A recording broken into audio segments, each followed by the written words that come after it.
No início, não existia nada. Exatamente isso que você escutou. Absolutamente nada. De uma hora para outra, um grande evento aconteceu, o famoso Big Bang. Com isso, em um instante, tudo o que conhecemos veio à luz. E com o passar de bilhões de anos, aqui estamos. Mas o que aconteceu durante todo esse tempo? Bem, no vídeo de hoje, vamos falar um pouco sobre a incrível história do universo. Não saia daí! Imagine voltar no tempo. Cada segundo, cada milhão de anos, até antes das estrelas, antes das galáxias, antes mesmo do espaço existir. Se continuarmos voltando, chegamos a um ponto em que tudo o que hoje existe, toda a matéria, energia, espaço e tempo, estava concentrado em algo incrivelmente pequeno, denso e quente. Essa coisa foi nomeada de singularidade por muitos cientistas. Chega o momento em que essa singularidade, há mais ou menos 13,8 bilhões de anos atrás, começa a expandir de maneira desenfreada e, em poucos segundos, o universo estava formado. É muito comum as pessoas dizerem que o Big Bang foi uma explosão. Porém, meu amigo, não é exatamente assim. Antes dele, não havia um vazio onde algo pudesse explodir, porque o próprio espaço nasceu nesse instante. É como se o tecido do universo tivesse começado a se esticar, levando tudo junto. Nos primeiros instantes, o universo era uma sopa fervente de partículas minúsculas, energia e radiação. Era tão quente que nada podia se juntar. Mas, à medida que ele expandia, foi esfriando. E isso permitiu que essas partículas começassem a formar as primeiras coisas simples: prótons, nêutrons, depois átomos e muito tempo depois, estrelas e galáxias. Como eu disse, logo após o Big Bang, o universo era minúsculo, menor que um átomo, e incrivelmente quente e denso. Mas, em uma fração absurdamente pequena de tempo, aconteceu algo extraordinário. O universo inchou. Esse momento é chamado de inflação cósmica. Durante esse período, o espaço se expandiu de forma muito mais rápida do que a luz. Para você ter uma ideia, alguns astrônomos falam que a inflação cósmica foi tão absurda que é como se um grão de areia se tornasse do tamanho de uma galáxia, quase que instantaneamente. Depois dessa fase de inflação, o crescimento do universo continuou, mas de forma mais lenta. Foi então que a matéria e a energia começaram a se organizar, dando início à formação de tudo o que conhecemos hoje. Alguns minutos depois da inflação cósmica, o universo estava um pouco mais frio que no começo. Dessa maneira, foi nesse momento que começou um dos capítulos mais importantes da nossa história cósmica: a criação dos primeiros núcleos atômicos, que futuramente gerariam os dois elementos mais abundantes que existem no universo, o hidrogênio e o hélio. Por centenas de milhares de anos após o Big Bang, o universo era completamente opaco, quase como uma verdadeira névoa cósmica. Isso acontecia porque o espaço ainda estava cheio de partículas carregadas, como elétrons e prótons, misturados com radiação extremamente intensa. Toda vez que a luz, que é formada por fótons, tentava atravessar esse ambiente, ela era logo bloqueada, espalhada ou absorvida. Era como tentar enxergar dentro de uma nuvem densa e brilhante. Mas, com o passar do tempo, o universo continuou se expandindo e esfriando, até que, cerca de 380 mil anos depois do Big Bang, a temperatura caiu o suficiente para que os elétrons se unissem aos prótons, formando os primeiros átomos de hidrogênio. Esse momento é chamado de recombinação, porque as partículas que antes estavam separadas finalmente se combinaram. A partir disso, a luz finalmente pôde viajar livremente pelo espaço. Essa primeira luz, que ainda podemos detectar hoje, é a famosa radiação cósmica de fundo. Ela é como uma fotografia do universo bebê, mostrando como ele era logo depois de se tornar transparente. Com o surgimento dessa luz, o universo deixou de ser uma névoa densa e passou a ser um espaço claro, onde a matéria começou a se agrupar, dando origem, muito mais tarde, às primeiras estrelas e galáxias. Depois que o universo se tornou transparente, com o surgimento da luz da radiação cósmica de fundo, algo curioso aconteceu. Ele voltou a ficar escuro novamente. Pois é, meus amigos, coitado dele.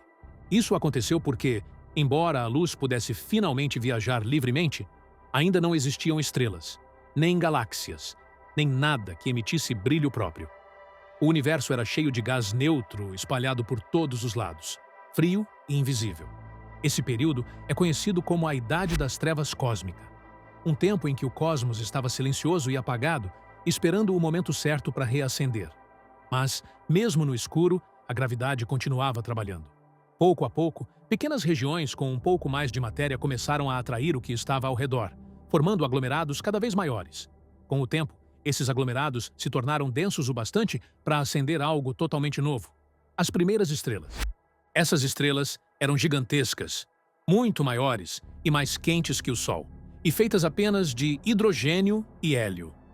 Quando começaram a brilhar, elas colocaram um fim à escuridão, iluminando o universo de vez.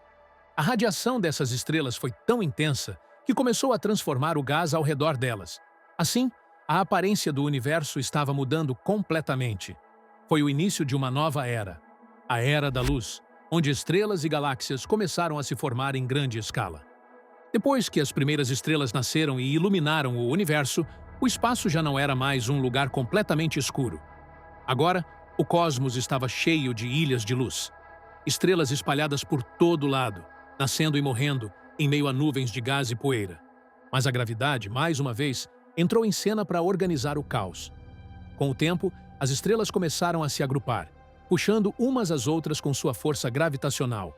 Esses grupos foram crescendo, se fundindo e girando até formarem as primeiras galáxias, que são imensos sistemas com bilhões de estrelas, planetas, poeira e gás. Algumas dessas galáxias tinham formatos irregulares, como manchas difusas de luz. Outras, mais maduras, começaram a assumir formas mais estáveis, como as espirais, parecidas com o nosso sistema solar, e as elípticas, mais arredondadas e antigas. Mas, por incrível que pareça, a gravidade não parou por aí. Ela continuou aproximando galáxias inteiras, fazendo com que se unissem em aglomerados, como se fossem enormes grupos de galáxias ligadas entre si. E esses aglomerados, por sua vez, se conectaram através de imensos filamentos de matéria, formando o que chamamos de rede cósmica, a estrutura gigantesca que preenche todo o universo. Hoje, quando olhamos para o céu com telescópios poderosos, estamos vendo o resultado desse processo. Um universo onde as galáxias se distribuem em padrões colossais, como se fossem teias de luz flutuando no espaço. Mas não para por aí. A história do universo tem mais coisas interessantes. Mas antes da gente continuar, eu tenho que te pedir que, por favor, se inscreva aqui no canal e ative o sino das notificações, pois somente assim você vai receber os alertas sempre que novos vídeos forem postados por aqui, beleza? Muito obrigado! Depois que as galáxias se formaram, o universo ficou repleto de estrelas. E é dentro delas que a mágica da criação realmente acontece, meus amigos. As estrelas são como fábricas cósmicas. Em seus núcleos, temperaturas altíssimas e pressões gigantescas fazem com que os átomos se choquem e se fundam, num processo chamado fusão nuclear. No coração de uma estrela, o hidrogênio se transforma em hélio, liberando uma enorme quantidade de energia. É isso que faz a estrela brilhar. Mas, à medida que o tempo passa e o combustível vai acabando, as estrelas mais massivas começam a fundir elementos cada vez mais pesados, como carbono, oxigênio, silício, até chegar ao ferro. Só que o ferro é o limite. Quando uma estrela tenta fundi-lo, ela não consegue mais gerar energia. E é aí que o destino dela muda dramaticamente. As estrelas muito grandes entram em colapso e explodem em um evento espetacular chamado supernova. Essa explosão é tão poderosa que libera mais energia em poucos segundos do que o Sol emitirá em toda a sua vida. Durante uma supernova, surgem os elementos mais pesados do universo, como ouro, prata, urânio e chumbo. Esses elementos são lançados pelo espaço e acabam se misturando com o gás e a poeira interestelar. Com o tempo, esse material reciclado se junta novamente, formando novas estrelas, planetas e até a vida. Ou seja, tudo o que existe, inclusive nós, vem desse ciclo estelar de nascimento, morte e renascimento. Cada átomo de ferro no seu sangue, cada grão de cálcio nos seus ossos, cada molécula na Terra. Tudo isso foi criado dentro de uma estrela há bilhões de anos. Com isso, meus amigos, o universo continuou a sua trajetória de expansão até os dias de hoje, onde uma nova era conhecida como fase de expansão acelerada está acontecendo. Para você ter uma noção, somente na nossa galáxia já é estimada a existência de pelo menos 100 bilhões de estrelas. Isso mesmo que você escutou, 100 bilhões. Isso tudo que eu falei no vídeo, meus amigos, é apenas sobre o começo do universo, até a fase de expansão acelerada, na qual a gente faz parte hoje em dia. Porém, ainda existe um grande futuro pela frente para o universo e também diversas teorias de como será o seu possível fim. Mas é melhor a gente deixar isso para outro vídeo. E como eu disse, durante a Era das Estrelas, muitas delas foram surgindo com o passar do tempo. Dessa maneira, milhões de anos depois, resultaram na criação de sistemas muito equilibrados. Um deles é o que a gente vive, conhecido como Sistema Solar. Nesse vídeo que está aparecendo aqui na tela, eu explico melhor o surgimento e a evolução dele para que você saiba um pouco mais sobre esse local espetacular onde a gente está. Não perca esse conteúdo que está muito bom. Sem mais, eu espero de verdade que você tenha gostado desse vídeo. Até o próximo e tchau!